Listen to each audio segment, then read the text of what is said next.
السلام علیکم، welcome to my channel دعائیں وظائف۔ کیسے ہیں آپ سب؟ جی تو آج کی ہماری ویڈیو سورۃ الطارق۔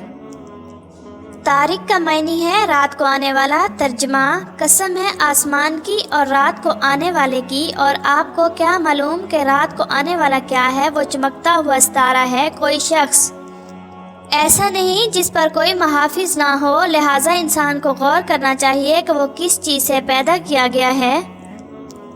وہ ایک اچھلتے ہوئے پانی سے پیدا کیا گیا ہے جو نکلتا ہے پیٹھ اور سینے کی ہڈیوں کے درمیان سے۔ بے شک اللہ اسے لوٹا دینے پر ضرور قادر ہے، جس دن سب راز ظاہر کر دیے جائیں گے۔ پھر اس وقت انسان کے پاس نہ کوئی قوت ہوگی اور نہ ہی کوئی مددگار۔ قسم ہے آسمان کی جو بار بار بارش لانے والا ہے، قسم ہے زمین کی جو پھٹنے والی ہے۔ بے شک یہ قرآن ضرور ایک فیصلہ کن کلام ہے اور یہ ہنسی مذاق نہیں ہے۔ بے شک وہ کافر چال چل رہے ہیں اور میں بھی ایک خفیہ تدبیر کر رہا ہوں۔ تو آپ صلی اللہ علیہ وسلم کافروں کو مہلت دیجیے، تھوڑی سی مہلت۔ اس سورت کی پہلی آیت میں رات کو ظاہر ہونے والے چمکدار ستارے کی قسم بیان کی گئی ہے۔ اسی مناسبت سے اس سورت کا نام سورۃ الطارق ہے۔ حضرت محمد رسول اللہ خاتم النبیین صلی اللہ علیہ وسلم عشاء کی نماز کے بعد سورۃ الطارق کی تلاوت فرمایا کرتے تھے۔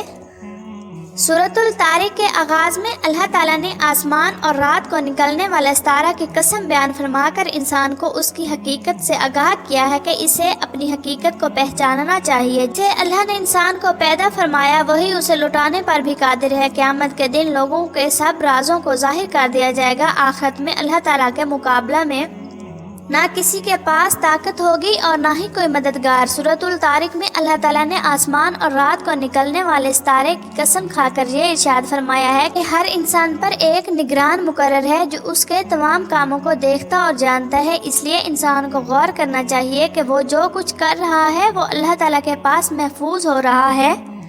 پھر اللہ تعالیٰ نے قسم فرما کر قرآن مجید کی عظمت بیان فرمائی ہے۔ ہماری کامیابی یا ناکامی کا فیصلہ قرآن مجید پر عمل کرنے یا نہ کرنے کے اعتبار سے ہوگا۔ قرآن مجید جس کو حق کہے وہی حق ہے اور جس کو باطل قرار دے وہی باطل ہے۔ قرآن مجید میں شک و شبہ کی کوئی گنجائش نہیں۔ سورۃ الطارق کے آخر میں حضرت محمد رسول اللہ خاتم النبیین صلی اللہ علیہ وسلم کو تسلی دی گئی ہے کہ آپ صلی اللہ علیہ وسلم کفار کی سازشوں سے یہ پریشان نہ ہوں، اللہ تعالیٰ ان کی سب سازشوں کو خاک میں ملا دے گا۔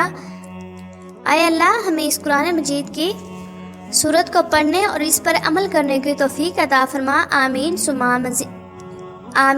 آمین یا رب العالمین۔ مزید اچھی ویڈیوز دیکھنے کے لیے چینل کو سبسکرائب ضرور کریں، لائکس اور کمنٹس کرنا نہ بھولیں۔ جزاک اللہ خیرا کثیرا۔